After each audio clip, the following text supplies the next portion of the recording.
Hello दोस्तों, तो यहाँ पे हमें एपिसोड की शुरुआत में एक टेंपल बिल्डिंग का सीन दिखाया जाता है और इसमें यहाँ पे मेगुमी भाग रहा होता है क्योंकि उसके पीछे इधर कर्स एनर्जी से बने हुए एरोज होते हैं। वो उन सभी एरोज से बचने की कोशिश करता है, लेकिन एंड में आके नोरितोशी फिर भी मेगुमी के ऊपर वो एरोज फायर करता रहता है। यहाँ पे उनमें से 2 एरोज बिल्कुल मेगुमी के पीछे आ जाते हैं, लेकिन तभी भाई मेगुमी के टोट्स उनको अपनी टंग से पकड़ लेते हैं। इधर मेगुमी उन एरोज की टिप को तोड़ता है और वो देखता है कि इसके ऊपर यहाँ पे ब्लड लगा होता है और वो उस ब्लड को यहाँ पे दीवार के ऊपर फेंक देता है। यहाँ पे मेगुमी को समझ आ जाता है कि नोरितोशी की टेक्निक क्या है। अपनी उस टेक्निक की मदद से वो इन एरोस को किसी भी तरीके से कंट्रोल कर सकता है, इसलिए इनके ऊपर फिजिक्स के लॉ काम नहीं करते। इधर नोरितोशी मेगुमी से ये कहता है, क्या बात है, मेरी इंसल्ट करना चाहते हो क्या? कम से कम एक और शिकिगामी निकाल लो। मेगुमी को याद आता है कि उसका डिवाइन डॉग वहाँ पे बिजी है, वो कुछ और ही काम कर रहा है। तो वो नोरितोशी से यही कहता है कि वैसे तुम अपनी ब्लड का इस्तेमाल कर रहे हो इन एरोस के ऊपर, तो कहीं बेहोश वगैरह ना हो जाना, क्योंकि मैं तो तुम्हें संभालने नहीं वाला। तो इधर नोरितोशी यही कहता है कि चिंता मत करो, इन एरोस को मैंने पहले से ही प्रिपेयर कर रखा है, तो मैं बेहोश वगैरह तो नहीं होने वाला। यहाँ पे ये दोनों ही एक दूसरे की टेक्निक को देख के समझ जाते हैं कि इन दोनों का कनेक्शन सबसे बड़ी 3 सॉर्सर फैमिली से है। मेगुमी को 10 शैडोज टेक्निक मिली है ज़ेनिन फैमिली से, जिससे कि वो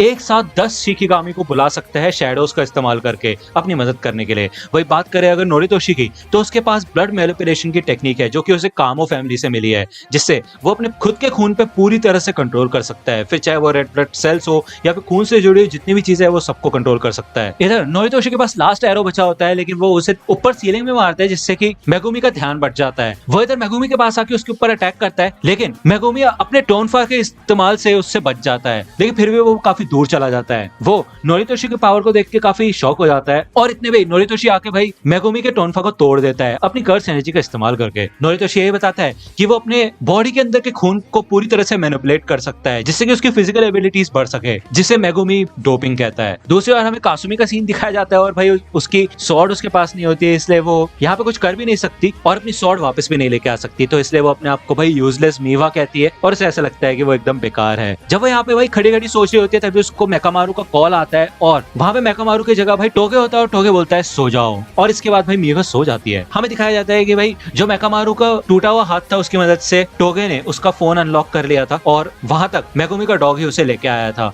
इधर वो मेगुमी के डॉग को भी वापस जाने के लिए कह देता है और तभी उसको ऐसा एहसास होता है कि आसपास कोई काफी पावरफुल कर्स है। यहाँ पे हमें ऑब्जर्विंग रूम का सीन दिखाया जाता है जहाँ पे सारे फैकल्टीज बैठे होते हैं और उठाई में देखते हैं कि भाई कासुमी बेहोश हुई पड़ी है और उस फील्ड में यहाँ पे कर्स घूम रहा है, तो यहाँ पे उसको बहुत बड़ा खतरा हो सकता है, तो वो उसको लेके आएगी। इधर प्रिंसिपल काकुकांजी याद करता है कि उसने नोरितोशी को उस कर्स स्पिरिट के बारे में बताया था जो कि यूजी को मारने वाला है और वो सिर्फ सिग्नल देने पे ही आएगा, तो इसलिए मीवा को कोई परेशानी तो होगी नहीं। और वही सेम कर्स इधर टोगे के सामने आता है, लेकिन वो इमीडिएटली ही मर जाता है क्योंकि उसको यहाँ पे स्पेशल ग्रेड के कर्स स्पिरिट हानामी ने मार दिया होता है। इधर हमें दिखाया जाता है कि माहितो और कर्स यूजर जूजो स्कूल के अंदर घुस चुके होते हैं और ये लोग यही कहते हैं कि चलो समय आ चुका है कि हम अपने प्लान की शुरुआत करें। हमें यहाँ पे नोरितोशी के बचपन का सीन दिखाया जाता है और हमें बताया जाता है कि उसे अपनी मॉम को प्रोटेक्ट करने के लिए कामो फैमिली का वारिस बनना पड़ेगा। उसकी मॉम एक मिस्ट्रेस हुआ करती थी और इसी वजह से भाई मतलब नोरितोशी की भी यहाँ पे कोई औकात नहीं थी, लेकिन क्योंकि नोरितोशी ने अपने अंदर ब्लड मैनिपुलेशन टेक्निक को जगा दिया था, इस वजह से उसको एज अ वारिस चूज किया गया। हमें यहाँ पे फिर से अभी का सीन दिखाया जाता है और इधर नोरितोशी मेगुमी के साथ क्लोज कॉम्बैट में लड़ रहा होता है। वो इधर मेगुमी के बचे हुए टोनफा को भी तोड़ देता है और वो बताता है कि वैसे देखा जाए तो शिकिगामी यूजर्स क्लोज रेंज में अच्छा नहीं लड़ पाते, लेकिन जो अच्छा लड़ सकते हैं वो सच में काफी वैल्यूएबल होते हैं, जैसे कि तुम। इधर नोरितोशी को तो भाई काफी गर्व हो रहा होता है मेगुमी के ऊपर और मेगुमी सोचता है भाई इसका चल क्या रहा है यार। बेसिकली नोरितोशी को इधर मेगुमी के लिए इतना अच्छा इसलिए लग रहा होता है क्योंकि उसको ये यकीन होता है कि ये दोनों के दोनों ही एक ऐसी जिंदगी जी रहे हैं जिसमें इनको अपनी फैमिली को सपोर्ट करना है। नोरितोशी बताता है कि हाँ वो यूजी को मारना चाहता है जिससे कि वो कामो फैमिली का वारिस बन सके और इसी वजह से वो बिल्कुल मेगुमी की तरह है। तो मेगुमी यहाँ पे यही कहता है कि नहीं ऐसा कुछ नहीं है, मैं तुम्हारी तरह बिल्कुल भी नहीं हूँ, मैंने वैसे भी ज़ेनिन फैमिली से सारे नाते तोड़ दिए हैं और मेरे को वैसे भी कोई फर्क नहीं पड़ता कि सही क्या है गलत क्या है, मैं सिर्फ अपने अंतरात्मा की सुनता हूँ और दूसरों को बचाता हूँ। अगर तुम इस बात से सहमत नहीं हो तो बस हम दोनों एक दूसरे से लड़ सकते हैं। तभी नोरितोशी के पीछे से एक और टोड आ जाता है और वो सिर्फ एक डिस्ट्रैक्शन होता है जो कि मेगुमी ने बनाया होता है, क्योंकि जैसे ही नोरितोशी पीछे मुड़ता है वैसे ही वो टोड गायब हो जाता है और मेगुमी को इधर एक समय चाहिए होता है अपने नए शिकिगामी को बुलाने के लिए जो कि होता है मैक्स एलिफेंट। इधर नोरितोशी समझ जाता है कि यार ये एक बड़ा टारगेट है इसलिए उसको ही सबसे पहले अटैक करना होगा, लेकिन इससे पहले ही मैक्स एलिफेंट यहाँ पे भाई पूरे फ्लोर पे पानी भर देता है जिससे कि भाई नोरितोशी खिड़की से बाहर गिर जाता है। यहाँ पे वो ओपन एरिया में आ जाता है और नोरितोशी समझ जाता है कि भाई मेगुमी का क्या प्लान है, जब वो गिर रहा होगा तभी मेगुमी उसके ऊपर अटैक करेगा और उसी समय भाई मेगुमी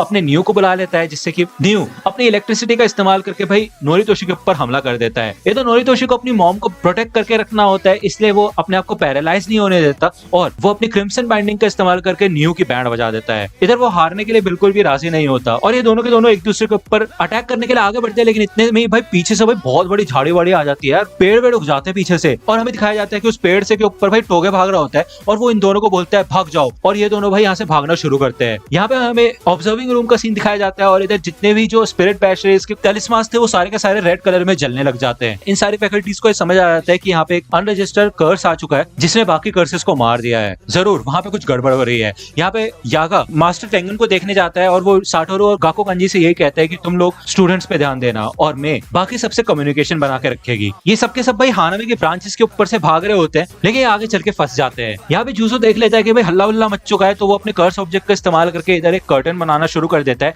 इधर साटोरू, गाकुगांजी और उटाहिमे भाग रहे होते हैं उस बैरियर के अंदर घुसने के लिए जो कि पूरी बैटलफील्ड को सराउंड करने वाला है, लेकिन उनके पहुंचने से पहले वो बैरियर बंद हो जाता है। इधर गोजो यही कहता है कि मेरे ख्याल से ऐसा लगता है कि मुझे इसको तोड़ना पड़ेगा, लेकिन वो इस बैरियर को टच भी नहीं कर पाता। लेकिन भाई दूसरी ओर उटाहिमे और गाकुगांजी आराम से उसके अंदर जा सकते हैं, तो इसका मतलब ये है कि ये बैरियर स्पेशली गोजो के लिए बनाया गया है। इसका मतलब ये है कि जिसने भी बैरियर बनाया है वो काफी ज्यादा स्किल्ड है। तो गोजो इन दोनों को कहता है कि तुम लोग अंदर जाओ, बाकी मैं यहाँ बाहर देखता हूँ। जब ये दोनों अंदर आते हैं तो सामने जूजो होता है और वो काफी ज्यादा गुस्सा हो जाता है और वो कहता है कि मुझे तो लग रहा था यहाँ से गोजो आएगा और तुम आ गए। इधर गाकुगांजी भाई अपना गिटार निकाल लेता है यार और वो उटाहिमे से कहता है कि तुम आगे जाओ और बच्चों को बचाओ, उन्हें बचाना ही तुम्हारी मेन प्रायोरिटी होनी चाहिए, इसको मैं संभालता हूँ। इधर मेगुमी को याद आता है कि गोजो ने उसको 2 ड्राइंग्स दिखाई थी स्पेशल ग्रेड कर्सेस की और उनमें से एक यही है हानामी। भले उसकी ड्राइंग इतनी अच्छी नहीं थी लेकिन फिर भी वो समझ गए।